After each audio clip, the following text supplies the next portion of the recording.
President Eric. Okay. President Tisa Mason, and I'll let her introduce herself a little bit and give a little bit of her background. Hi, everyone. Thank you so much for being here today. Just want you to know that we're really excited about this affiliation opportunity. One of the things that we're very proud of is our Gateway program and the way we have worked together as good neighbors. And we believe this affiliation is just going to do even more for students and for our communities. So I am in my 5th year as president of Fort Hays State University. I grew up in Western Massachusetts in a small town. My dad was a barber. My mom was a school bus driver. And so I'm a first generation college student and have been really blessed to be able to have a college education. People really believed in me.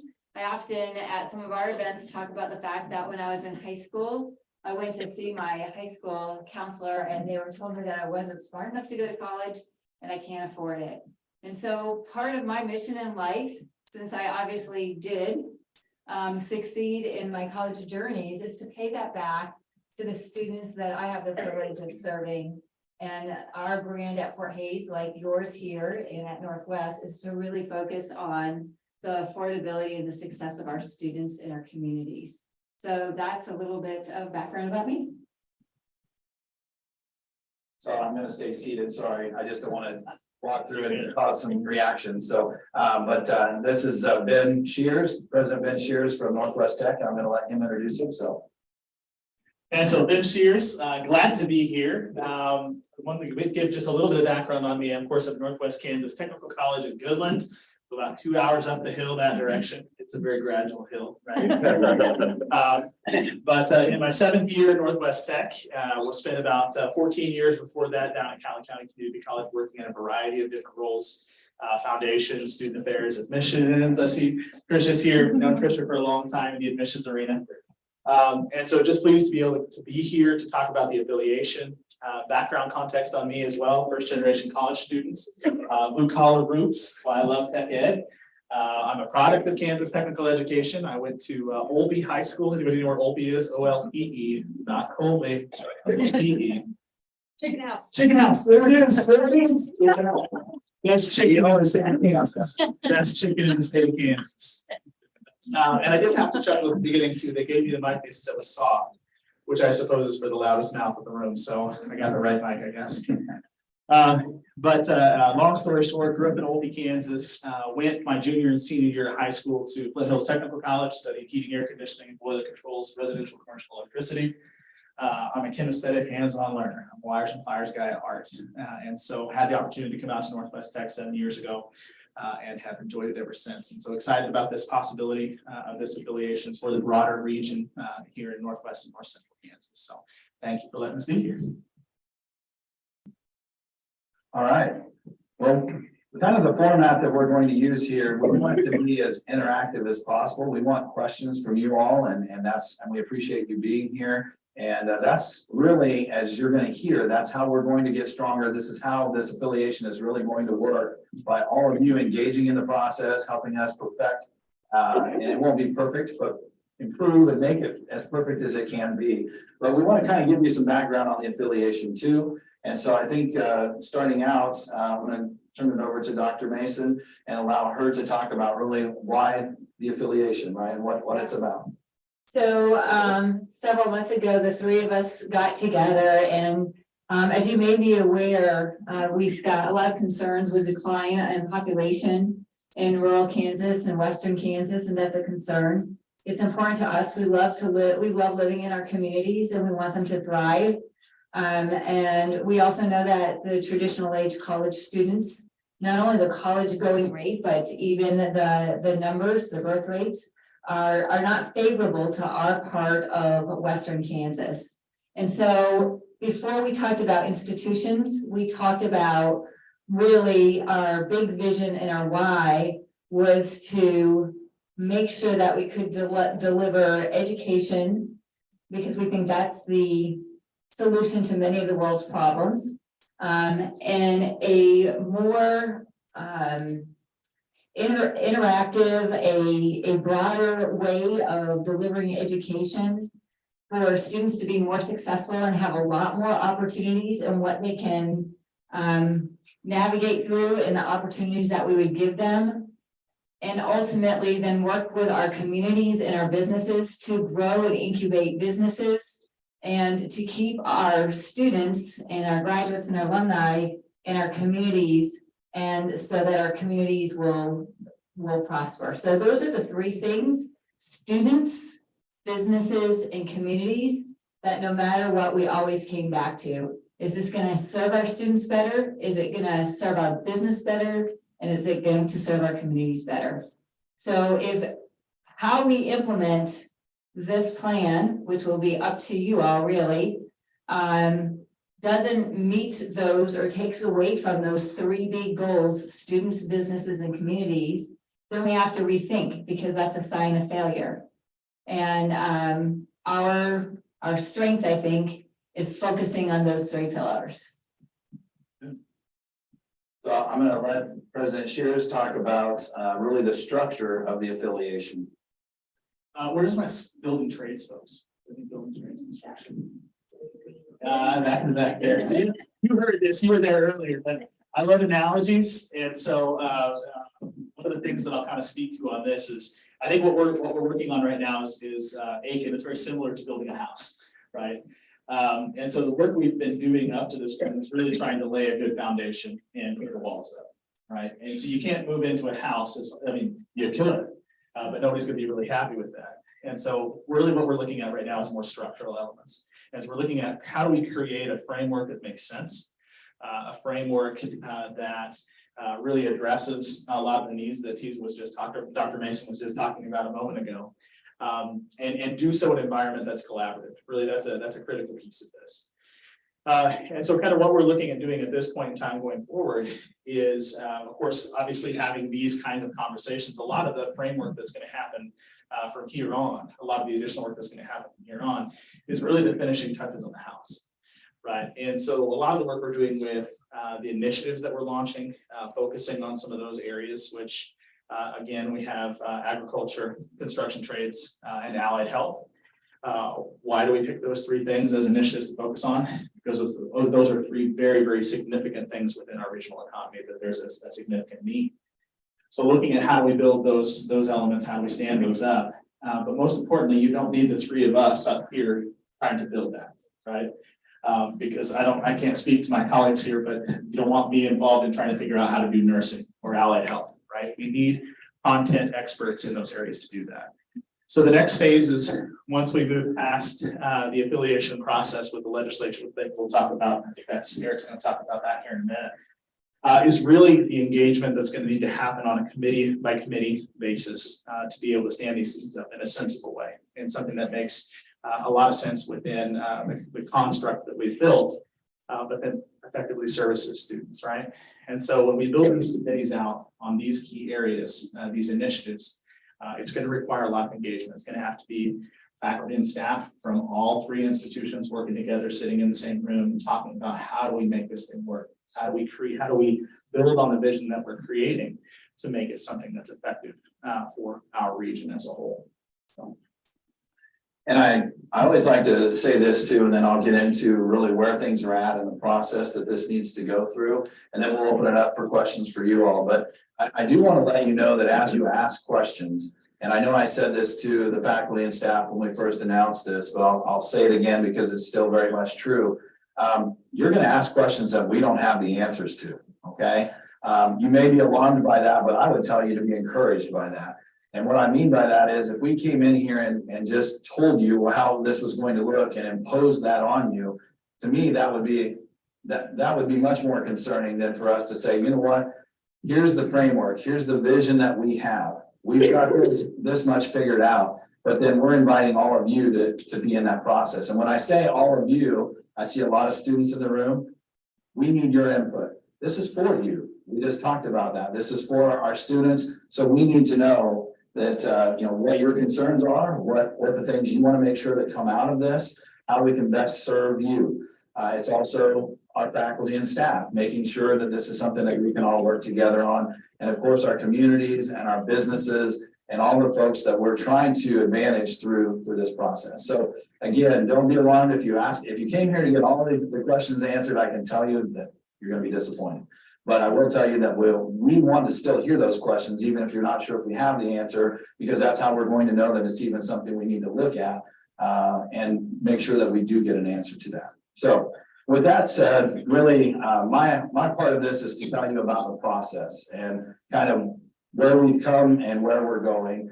And I'll start a little further back with this group, I guess, than I did last time, but we started with a consultant.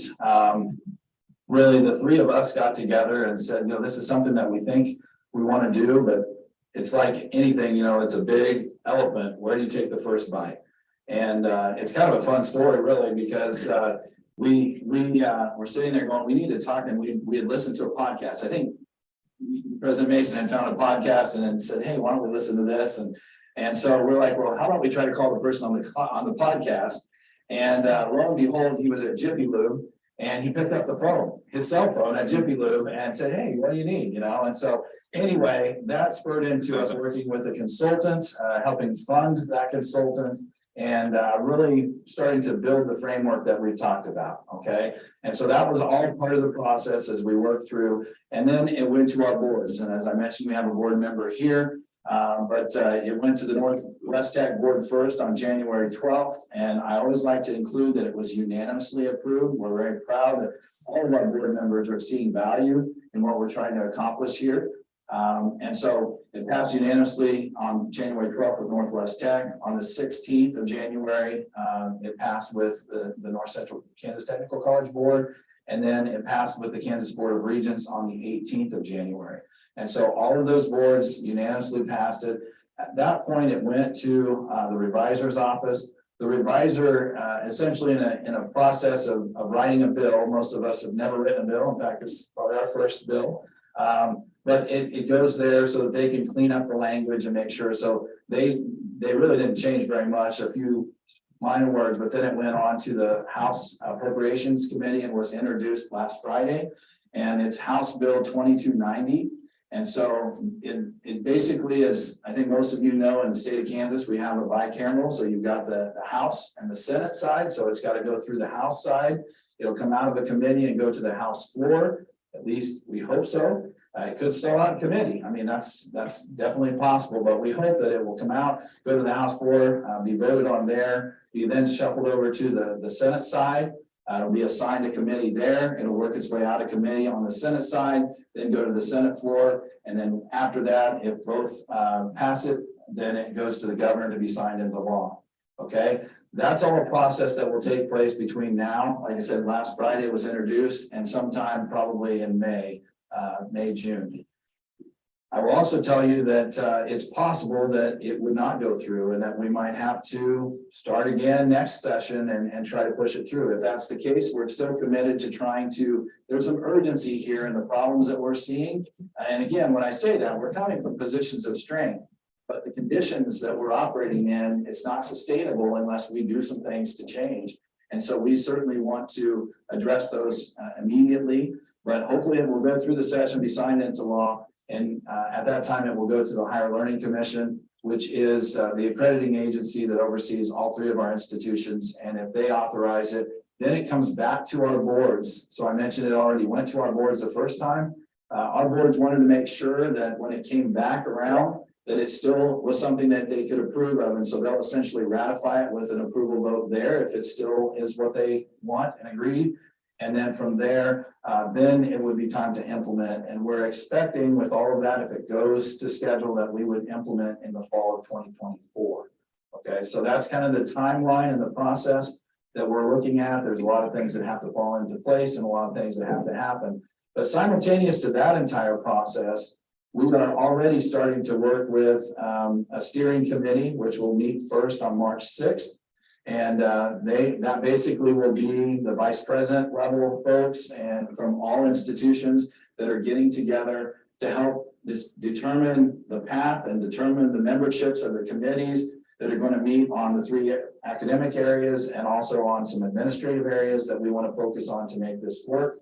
And so that work will start even as the legislation is going through the process. So that's kind of where things are at. And so throughout that entire time, that's where we invite you to come with your input. Again, we're not the experts in all of these areas. We're the ones that framed it up. We now need the experts to come in and put the drywall on and to put the sheathing on the house and the shingle and all those things that's what we need you all helping us with is those parts, okay? So with that, I'm gonna, I guess I'm gonna turn to my colleagues first to see if there are any further wrap up that you want to add to any of that. And if not, then I see a lot of students, and so we want to go to questions. You need this? Oh, you got one? And we are going to start with students, because again, this is for you all. And we hope that one of you at least will break the ice. Once it gets broken, then they start flowing. We love it. So, but somebody stand up and ask a question, if you would, please. Perfect. Will there be name changes with this affiliation? Yes, there will be name changes. The name in the bill is Fort Hays State University North Central Kansas Technical College. So we won't have any small t-shirts available. It'll all be extra large. No, we know that that's there's no way that that's going to be something that we're going to plan. And so that's what, again, we're going to talk to our marketing folks and say, how can we use this so that we can leverage the great reputation that NCK Tech has established, the great reputation that Fort Hays has, the great reputation that Northwest Tech has, and how can we market that so that we can maintain our identity, okay? That we are still separate entities, but that we're all operating under the same umbrella.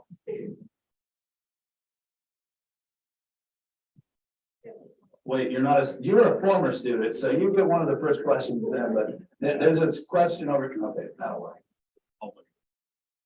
You're getting the mic. Yeah, it's okay. We'll open it up to them. Will this open up opportunities for student athletes at the technical level to perform for Fort Hays? No. I hate to be, yeah, no, I'm gonna let him chime in on, because they have athletics at this tech, but as far as athletics for Fort Hays, NCAA rules would prohibit that, correct? Actually, I'm not clear, but at some point, I mean, the coaches choose the athletes, I don't. Yeah, so in our case, I think there's always been some concern about with this particular piece. And honestly, if you look at any other attempted merger or affiliation, which we probably need to highlight again, the $3 difference. Oh, I said merger or affiliation. Okay, all right. In the model around the state of Kansas in the past, there's always a concern that when you have a 2-year college that's partnering with a 4-year university, that 2-year college then becomes the farm team for the university. Not the case, not the case. Very similar to what Dr. Mason just said. I don't get involved in who our coaches select as athletes. Our coaches do that. And so our coaches really, if you've been around the collegiate athletic world, one of the things you'll find is that oftentimes a coach who lands, like the coaches or the students rather, who land at Northwest Tech or athletics, land there because our coach has had a relationship with some other either high school coach or other collegiate coach that has sent them that direction. And so just to be quite blunt, but no, we won't be a farm team for the university. We have had a student who was a track student about 4 or 5 years ago that was an outstanding track student for us, a young lady that got recruited that was at Fort Hays State. But again, that's coach to coach conversation on that side of things. But outside of that, no. The reason I was asking, I had a student a few years ago that was able to wrestle. He was an NCK student going through the welding program, but he was also on the Fort Hays wrestling team. He had to take so many credit hours through Fort Hays at the same time. I didn't know if this affiliation could streamline something like that, or. And I might have been a little abrupt with my no, because I'm not that familiar, but I didn't want that to be the selling point for this. So we look to try to explore more opportunities for students to do what you're talking about. Absolutely, and as we did even in that case, but to say that was one of the goals or intentions of this affiliation is probably, that was why I said. No. Okay, yeah.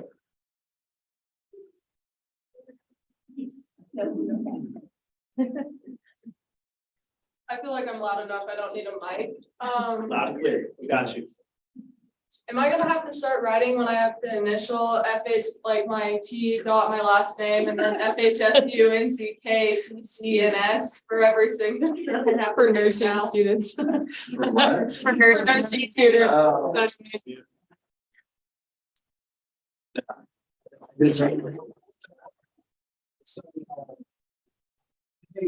I will tell you, so when I first started here, before I was president, I was the Dean of Instructional Services at North Central Kansas Technical College, okay? By the time I answered the phone and gave, "Hello, my name is Eric Burse, Dean of Instruction at North Central Kansas Technical," they hung up on me, okay? So I feel your pain, I understand that we've got to get it to a manageable, and that's why we said, that's the official name within the bill.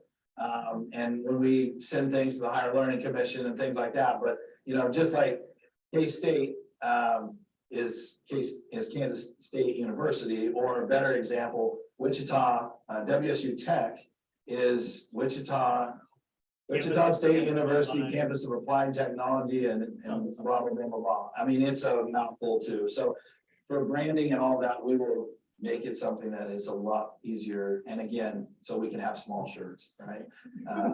So we don't have to have so much real estate for our name. This is a great point to have a conversation with your faculty members as we stand these initiatives up for just things like that. Yeah. Are we gonna increase our rates to Fort Hays's tuition rate, or are we gonna stay with our own? No, the tuition rates, and we had actually, we had an interview with Tiger Media Network earlier today. And so I also encourage you to go out and watch that video that we recorded with them. It was a student interviewing us, and that was one of the questions there.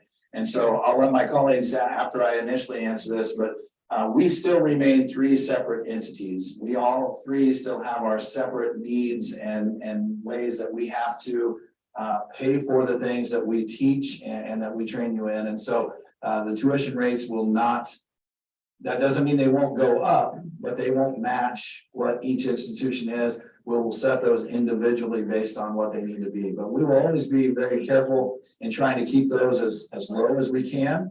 And the one thing that I would say, and I don't want to sell this at all on cost savings, because I think that's a dangerous place to be. But I do think as we evolve and as we get to know each other more and all that, after you've graduated probably, but I think that some of the savings that we might be able to realize by maybe we can share software packages, or maybe we can purchase in bulk together, and just things like that, share services, share personnel, whatever it looks like, that as we are able to do some of those things, that hopefully that will help stabilize tuition so that it won't have to go up so much because we found more efficient ways to operate. Well, we still have to pay for like the gateway program. These are all questions for me. Good. Yeah, no, keep going. So if you think about it like this, we're partnering together. So the answer is yes. I mean, I'll just cut straight to the chase. But if you think about it, right now, it's already true with our Hayes students at NCK Tech that they have access to the Gateway program, but Beloit students don't. Northwest Tech students would not. Fort Hayes students do, and they also pay the same fee that you all do. It's the exact same fee.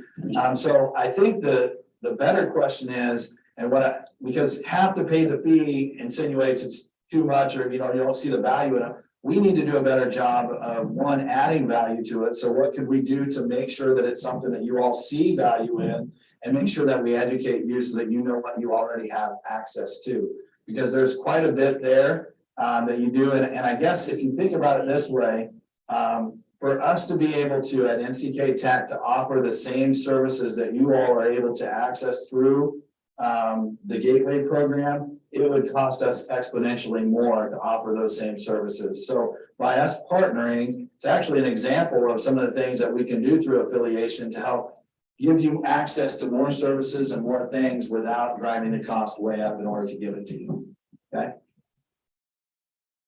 And did my colleague, I mean, if you guys want to expound upon any of this, please do. So I don't want to race through questions too fast. So. Okay, so with the BSN program, is it gonna be like online? Are we gonna add another classroom to the nursing building? Are we going to Fort Hayes? Like, how is that gonna work? So you have the ability now to access the BSN program, correct? I mean, our credits all transfer into the BSN program at Fort Hays, and I know that we've had students that have gone that route in the past. So all we're going to want to do is try to make that even more streamlined so that that pathway is more seamless for you. So there's no, you have to do this different or whatever. We're going to continue to operate our nursing program in the same way. That doesn't mean there won't be little tweaks that we do to make sure that they align better and create more opportunities for you. But it isn't about changing how we're doing our current nursing program. It's about making them compatible with the next step up. Yeah, so it's take a while to get there, but the vision is so that you can go through the institutions with minimal barriers. Not having to pay another admissions fee, I'm now, the nursing program is special because, you know, you have to get into the nursing program, but how can we remove those barriers so that our nursing faculty are not only creating stackable and easy pathways for you, but your financial aid can move easily. You don't have a lot of extra forms to fill out. We're trying to get rid of all of those barriers in the ideal world. That's what the real key to this is in working together, as well as multitude pathways and degrees and how you can do it, continue some reverse transfer.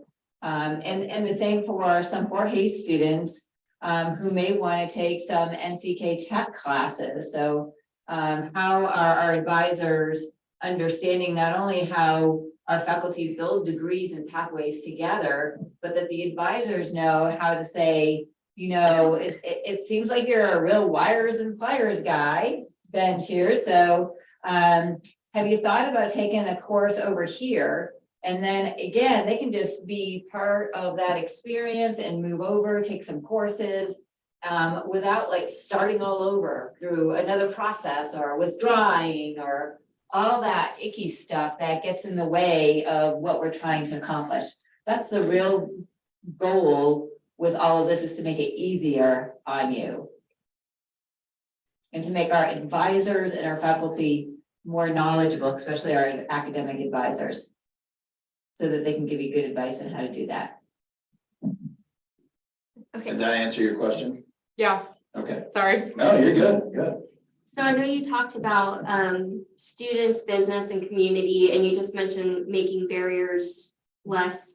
What is another example that you could give that this is gonna benefit or be beneficial for your students now and future students? Like what is the point, like the bare basic point of it?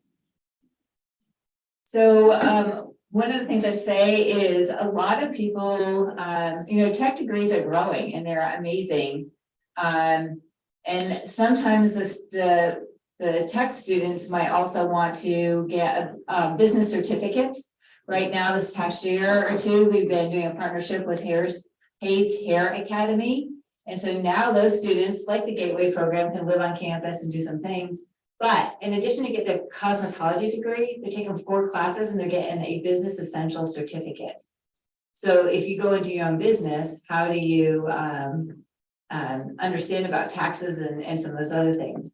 There may be students in the tech colleges that want to go through that or come over to campus for a Faulkner entrepreneurial challenge. We may be able to help with some of our small business development incubators. Hey, you've been in the field for a little bit as an alum and you want to start your own business or something, that we can get those resources. Our faculty can combine some of their skills and trade off and figure out some of those aspects. So it's about widening opportunities and making things better. Yeah, and I think that, you know, for people to really understand the affiliation, it's a commitment to each other. You know, if we're asking if any of us are asking another institution to make changes in order to make it better so that our students, it can be more seamless, you need a commitment from each other that you're not going to bail the next year. And then you get all of that change and you put your people through all this stuff and then it's all for naught, right?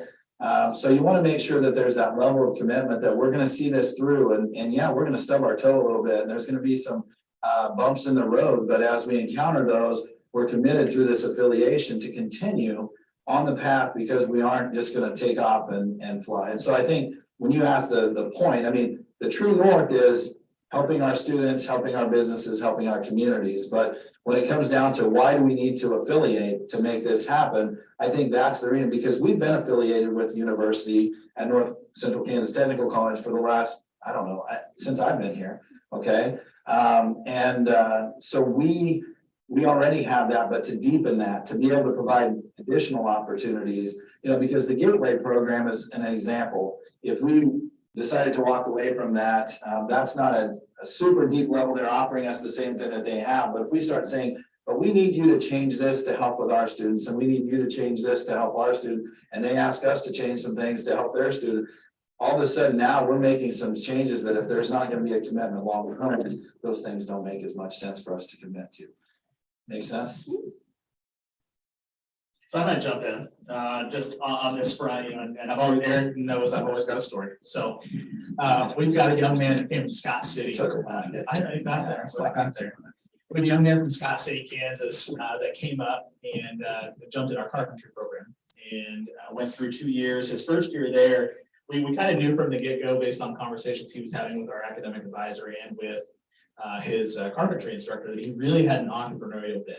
Like he didn't want to just go get his technical certificate or degree and then go work for a large company. He wanted to own his company. And so his first year, he went ahead and he got his LLC started up. He went through and got his handyman license in Goodland, went through kind of that process, graduated, saw an opportunity to stay in Goodland, and decided to stay. And so he's doing a lot of handyman, bathrooms, kitchen remodels, things like that. Just graduated this last May. Great kid, but his long-term goals is he really wants to go into new home builds. So that's really where his focus is. Anybody know that we need new home builds all across our region, badly. And so he's a perfect example of the possibilities that could exist when we have, and again, this is probably more from my institutional perspective, these relationships probably are stronger already here, but to be able to build a seamless, hurdle-free pipeline for a student like Dre, his name's Dre.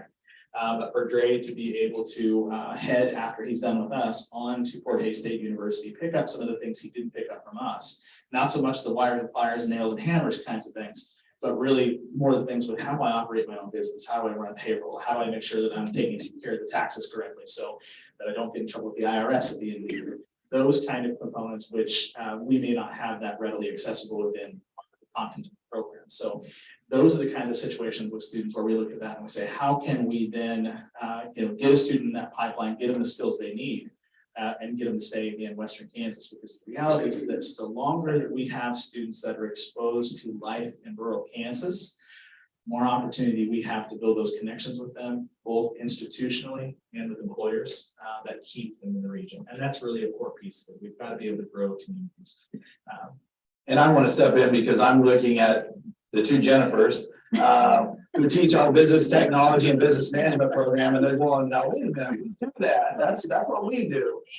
And so I understand the concern there. We want to build, that's being used as an example of something that Northwest does not have, okay? So that could even mean that those students are working with us through the business management program too, okay? So none of that is set in stone. I just want to make sure you understand that's an example, but it's allowing those areas that we might have that they're already doing. When we go to Goodland and talk to their people, we already do that. Well, we don't. And so how do we find those things out? And they don't know that we do that until we sit down at the table to make sure that that's available. And then how do we expand upon that and enhance that and align that so that if later they want to go and get a master's degree or bachelor's degree, that opportunity exists as well. And so I think it's about aligning all of those things. It's not to take away from what people are already doing. So I want to, whatever, anxiety that just created, I'm trying to calm it down.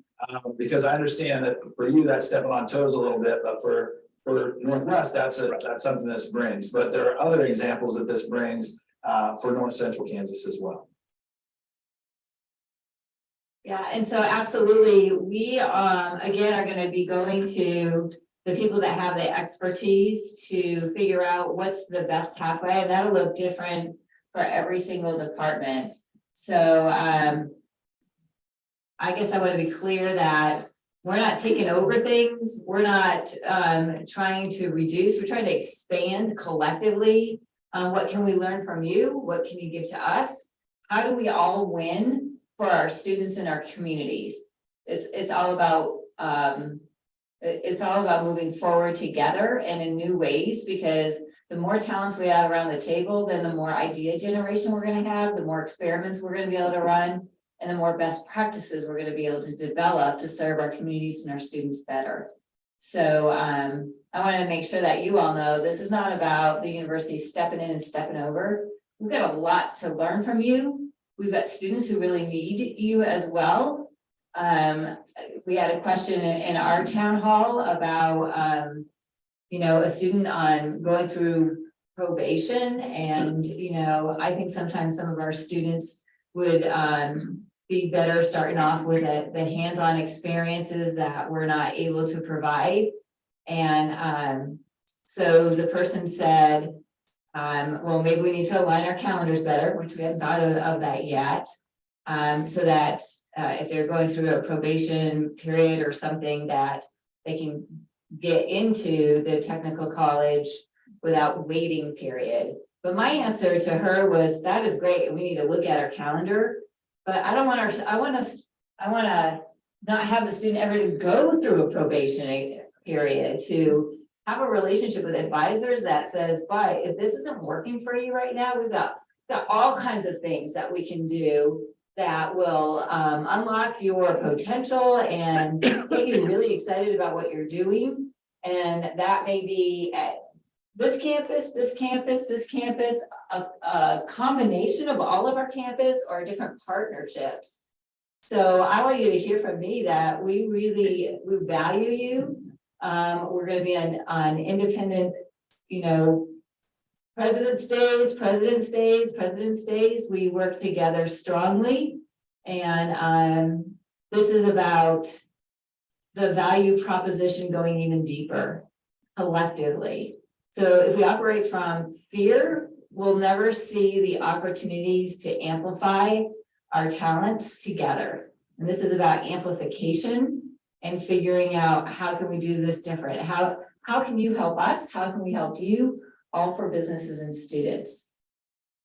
I think, a couple of aspects that maybe you don't operate in this world all the time, so maybe you don't think about, but I think it's going to make a big difference. And one of them, and I'll let Ben expound upon it, but in going after grants and grant opportunities, when you come together as three institutions and you write a grant for that, the ceiling, the amount of money that you can ask for, the impact that money can have when you're talking about three institutions, one of them being a university and two technical college, two-year institutions, is enormous. I mean, that changes the game for what you can ask for and what we can accomplish with that. So I think that's a big thing. I think it's also, and I know Ben's going to follow this up with a story, and I think it's a great one, but what it means for businesses, okay? When we walk in to talk to a business and they need employees, that's all we ever hear is they need our students, they need you guys, whether it's whatever field it is.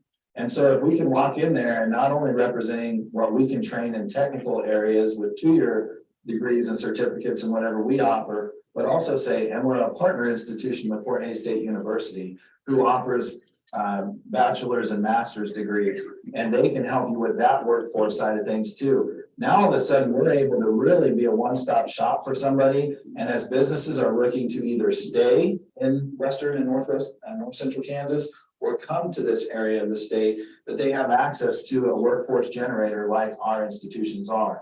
And again, by us collaborating and working together, joining, going in together versus being competitors, versus having, well, I don't know if I want to share that with them or them because that advantages them over us. But if we're all together and affiliated, then we all win.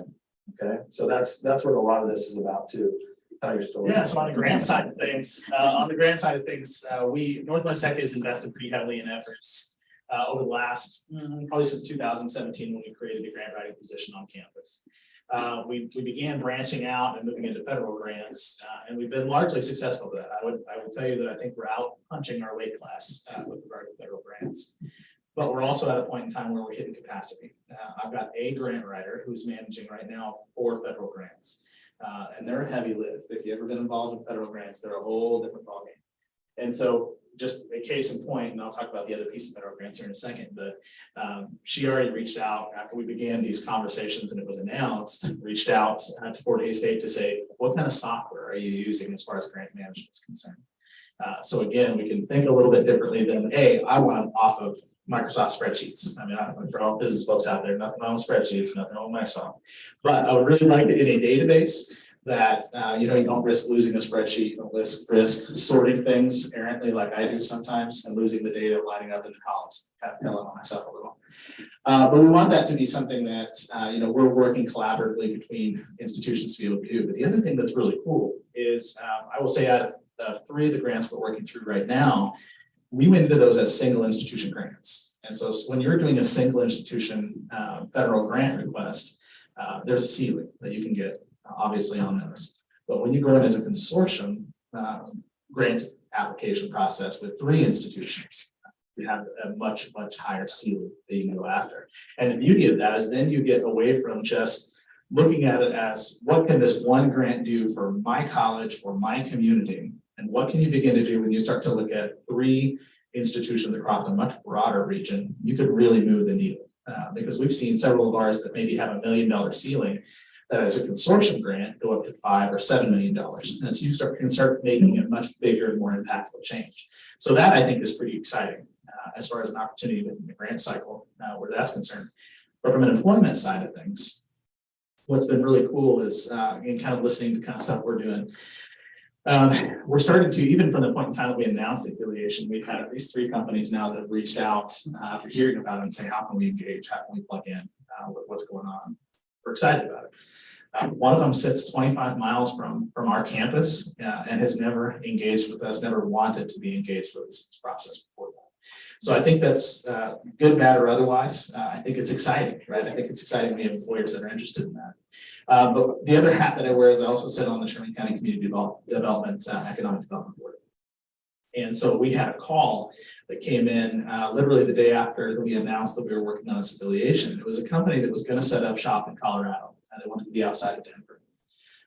But in their case, they didn't want to be in the state of Colorado because of regulatory issues and political issues that they have with the state. So they said, we want to come to Kansas, but we want to be close to Denver. Well, if you know where Goodland's at, then get me close. And so we said, well, let's talk. So we started the conversation, we start working through things, and we start to ask the question, how many employees are you looking at? What's your scale up? And they said, well, we're going to look at about 100 employees is what we need for this phase. And I don't know about y'all, but in our community, 100 employees coming into a big deal.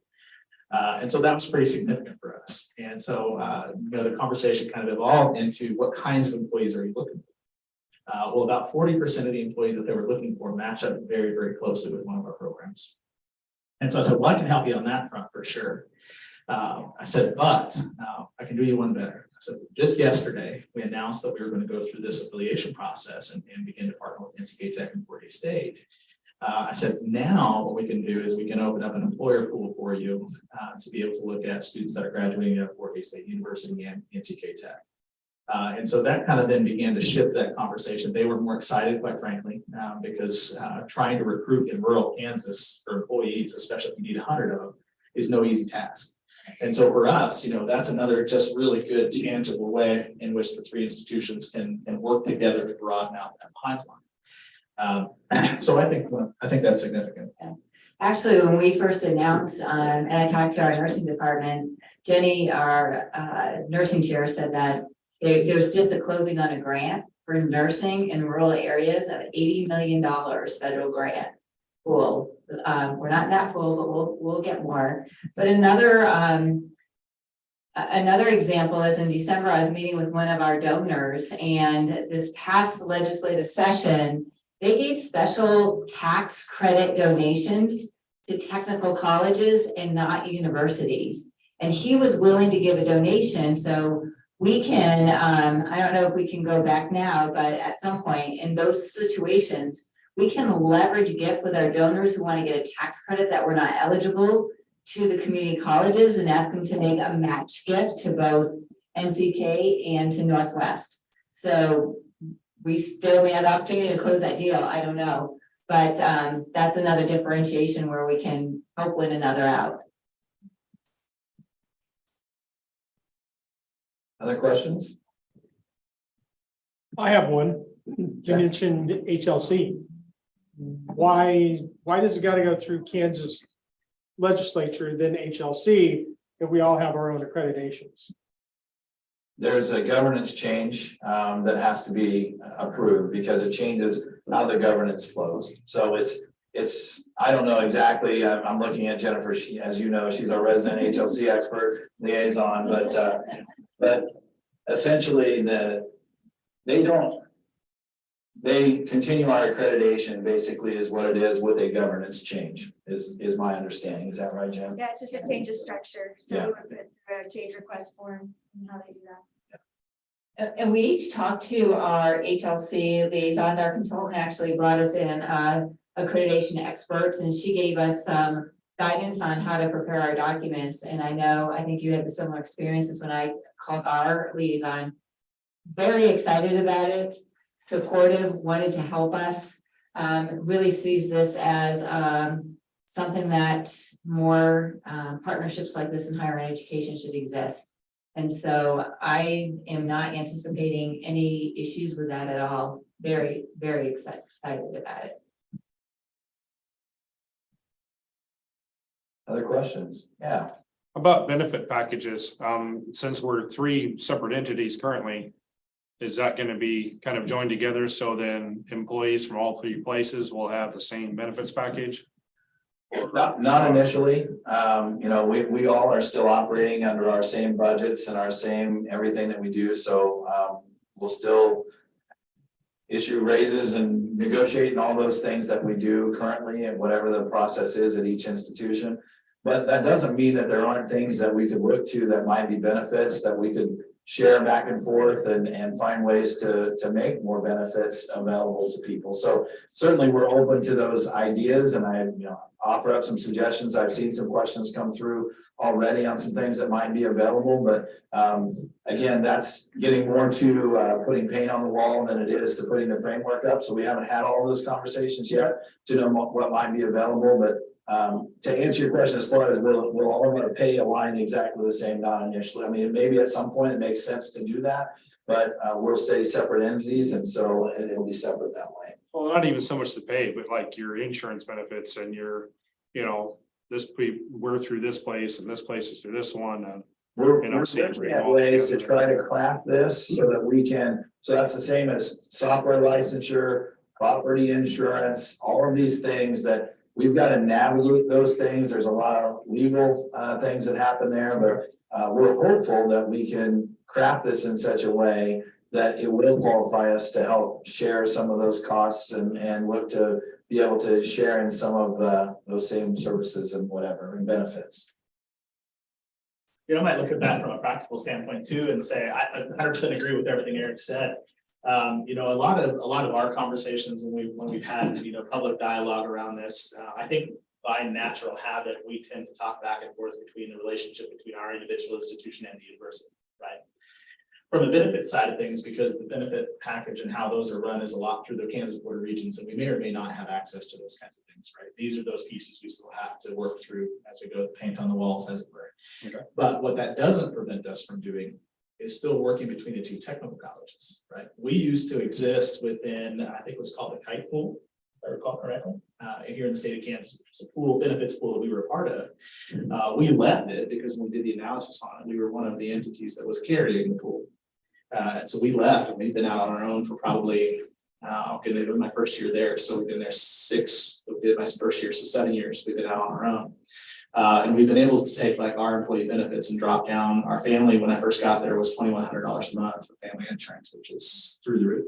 And guess what? Nobody took it out. Nobody could afford to. And so going out on our own, doing our own thing, we've been able to bring that down to about $1,200 a month. It's still higher than I wanted, but it's certainly a move in the right direction.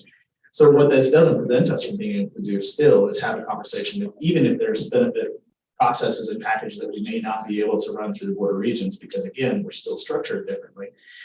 That doesn't prevent us from being able to work together as technical colleges to be able to do something. And so for the benefit side of things, I think, again, those are certainly a lot of things to explore. And I think those are great ideas that we really need to hear from employees with engagement on what are some areas where we think we could see some benefits, some efficiency. And really that's, what we're really hoping is we get a lot of organic feedback, a lot of stuff that comes through employees into those committees to be able to drive some of that change. And with that, and we're having this dialogue, and I know we're about to we were late, so we can surely go a little extra here, but if we don't have all or aren't able to field all the questions today, the website has a suggestions form, and basically it can be directed to any of the three of us or all three of us. If you haven't been there, please check that out. But we welcome suggestions, and that helps document it for one. So even if you ask the question here, if you're like, man, I want to make sure they don't forget that, put it in there. Because as you see, I don't have a notebook in front of me. We are recording this, and we certainly will try to remember everything that you brought up, but encourage people to go there and to offer up their suggestions and whatever they think that could help benefit. And again, I am going to say this, and I said it at the town hall at Fort Hays as well. As we approach this, change makes all of us nervous and anxious. I mean, there's just no way around that. It's I've heard once that people don't hate change, they hate transition. It's the uncertainty between where you are and where you want to get. And I get that. I mean, I have some of that same thing. I'd be lying if I have sat here and told you I didn't have any concerns. Okay. Of course, we all have concerns and things, but I think that if we change our focus and make sure our focus is always going back to students, and we talk about that in education all the time, but if we're really looking at this as how are students going to win through this, then I think there's no way we don't succeed.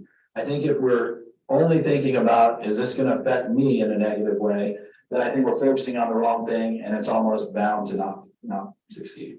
And so I just really challenge all of us when we start to think that way. And that doesn't mean that we don't need to protect some interests and make sure that you're looking out for benefits. That was not picking at your question, Larry. Right, Please understand that. But it's all just about not losing sight of the real purpose and reason why we're doing this. Is for students, it's for our communities. And I think, and I said this in the Tiger Media Network interview too, but and it may be a little idealistic, Pollyanna, whatever you want to say, but I think it's also true that for too often, and I'm a guy who loves sports as much as the next person and loves the rivalries that we see on Friday nights on the football field, the basketball courts, and wrestling and all that. And there's great rivalries between several of the communities around. But the problem is that those rivalries carry forward into Monday business, and they carry forward into things, and we look at each other as adversaries and competitors. And you know what good does it do? And pick your local rival. Okay, I'm thinking my kids went to Beloit and Concordia was the rival. If Concordia goes down, all that means is that Beloit gets to live a little bit longer than they go down too, right? We need Concordia to be strong. We need Beloit to be strong. We need all the area communities to be strong. And so I hope in some, again, it sounds idealistic, but hopefully we're leading by example and hoping change the mentality that we're not adversaries in this part of the state. We're all working towards the same thing. We want to survive. We love our way of life. How do we make sure that's available for our grandkids and their kids and beyond? And we're looking at down the road now. And if you see a different picture, then please point that out to us too. But when you look down the road now, if we continue the way we are now, focused on just protecting our own, it's not gonna be a good ending. I mean, it looks pretty bad, but I think together, knowing that we can lean on each other, that we can, and again, we're separate entities, but we still have that togetherness and that we're all going together and we're not treating each other as competitors. I think that's huge in helping us advance that way. And I hope that some communities will follow suit and they'll do the same thing. That's what I really hope we can see through all this. I have a question. I'm in the nursing department. The biggest thing is with all these affiliation, is there a way that programs are going to be meeting just to like pick ideas, just to value student success and say, hey, this isn't working here, but how can we utilize, what Fort Hays brings to bring it back here to allow more student success within all the programs and all the entities? Yeah, again, we have the pilots of the construction, agriculture, and nursing, because those are, I think you mentioned this earlier, but 3 critical areas in our area of the state. And so we'll definitely be expecting those conversations to take place. Those are not gonna be things that we say, here, Reagan, here's what you're gonna be doing. It's, hey, Reagan, you and your colleagues need to be meeting with the colleagues at the other institutions and figuring out how we're gonna build this better for students. What is that? What are the process gonna be? And you won't be doing that alone. You'll be having Jen and Jen's counterparts and other places that are working through the academic parts of that. We're gonna have a project manager that's gonna help with some of that as well. So it'll be a collective effort, but it has to be from, we don't know nursing well enough to tell you what needs to change in order for it to work better. You all do. And so those things have to come out, and there's gonna be some tough things. I mean, it's not all gonna be easy, but I think if we'll work through that and again, stay focused on students, I believe it's gonna work. You said nursing, is that nursing or the pilot program, or is it allied health? Because there's more than nursing and allied health. Well, I think it's listed as nursing, It is listening, yeah. but I know you're pharmacy tech, and I know that what I would tell you is, and I heard Lisa say this to her folks too.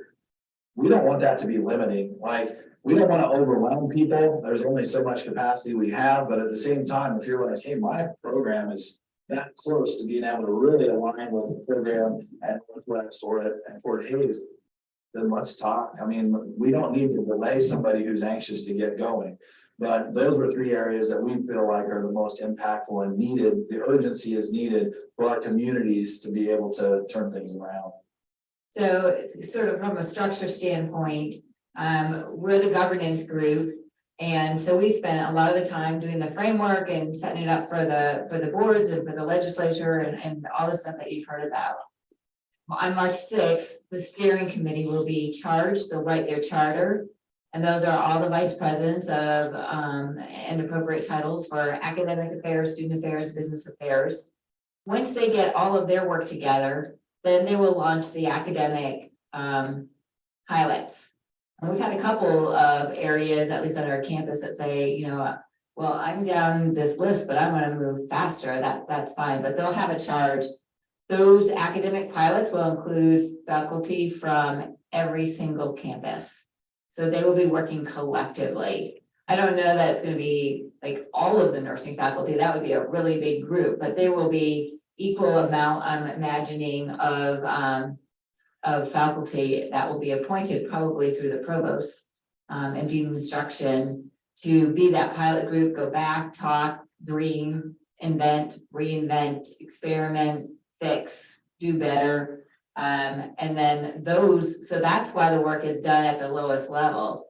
I don't mean lowest level, but at the expertise level, so that we don't screw it up, for one thing. But so that's where the idea generation and that's where the buy-in has to happen anyway. So you create that. I'm sure the provost and deans of instruction will want to sign off on it, and that's how we move forward.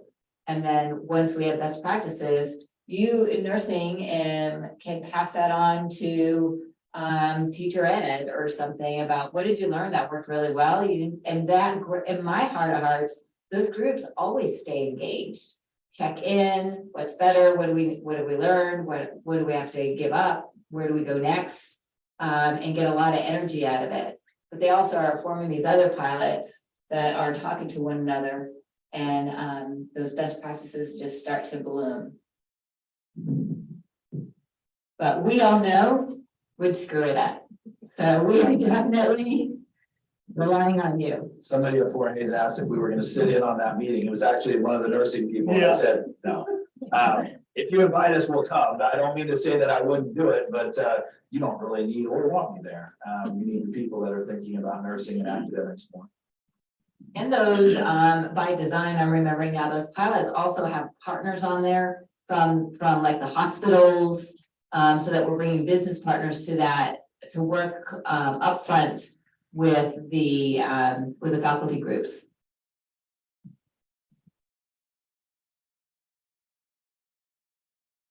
Getting close to the end, but are there any other questions? Yeah, go ahead. I was just wondering if this will affect the Senate Bill 155 high school students. It kind of sounds like it may not, but We hope not, right? Yeah. I think if anything, What I really hope it does is, and I've heard a little bit about this from some of our local area counselors in Northwest Kansas that we've got some good contacts and stuff with. I've watched, and I won't say specifically where, but I've watched and had a conversation with a counselor who's been always a little bit tough to get on board with right now. In the past, with both implementing Excel and CTE within the high school, as well as sometimes just working with our admissions crew to get in there on a consistent basis.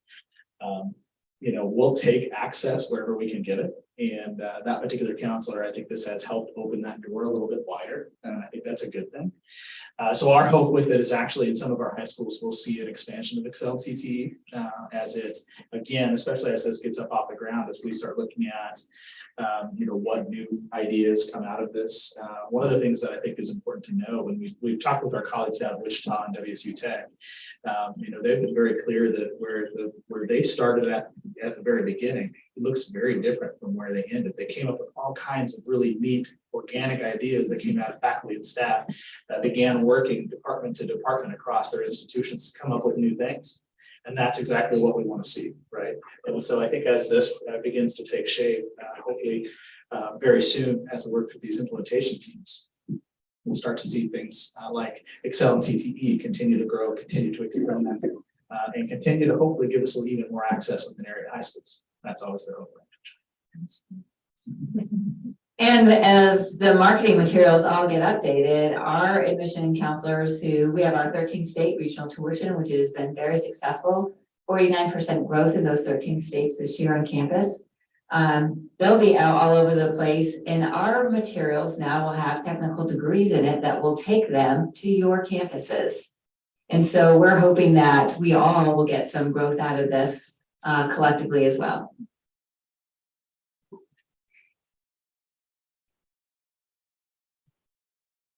I think on my kind of closing thoughts, at least from my perspective, I think one of the things we know collectively, and we know individually, the population change is happening across Western Kansas, and it's not going in the right direction at this point in time, right? We know that businesses are struggling, one, to get enough employees to fulfill the roles that they've got.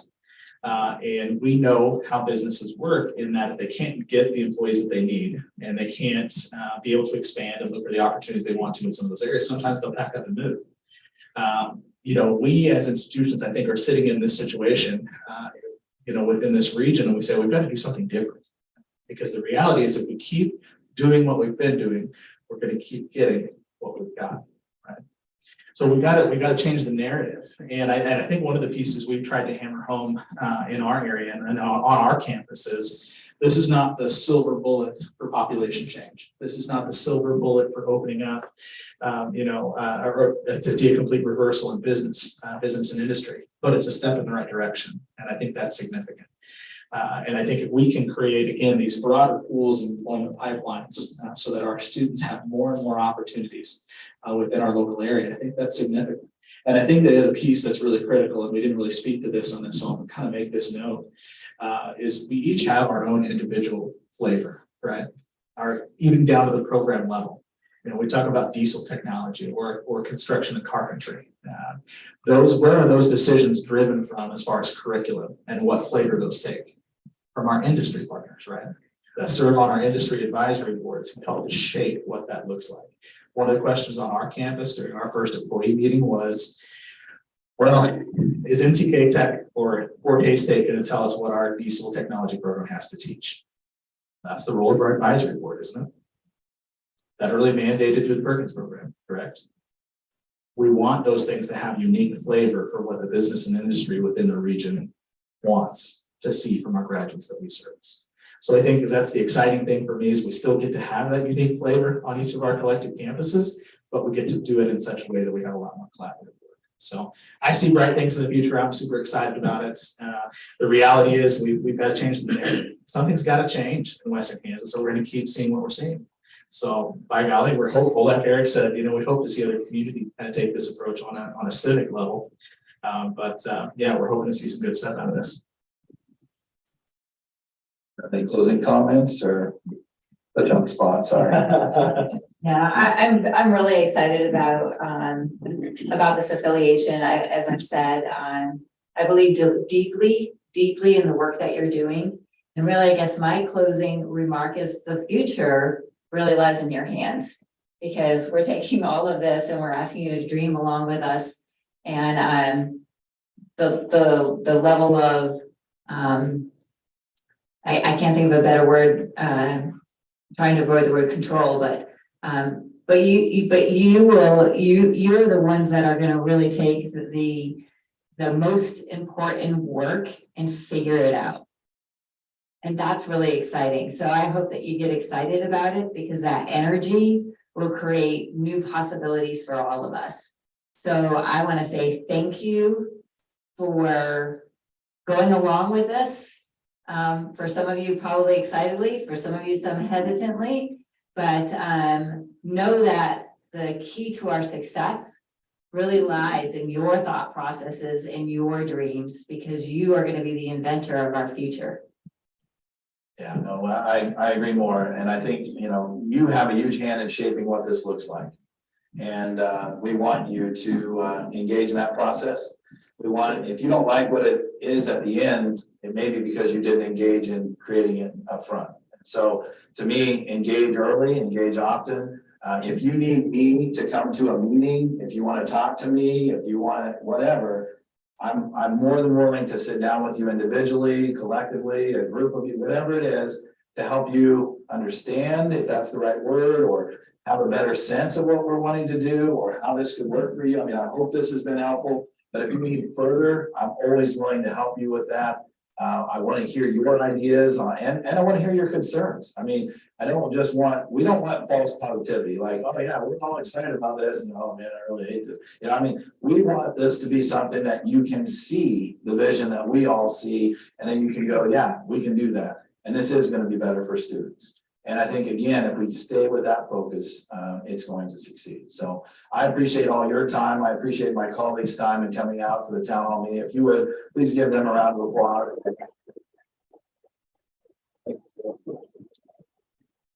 And it looks like we've been hitting it really hard up here with all these trainings. I was thinking about that as but anyway, and thanks again for all the setup and everybody that made this happen. So if you have other questions, like I said, we'll be around here for a little while afterwards. We do have a meeting coming up before long. And thank you all for being here.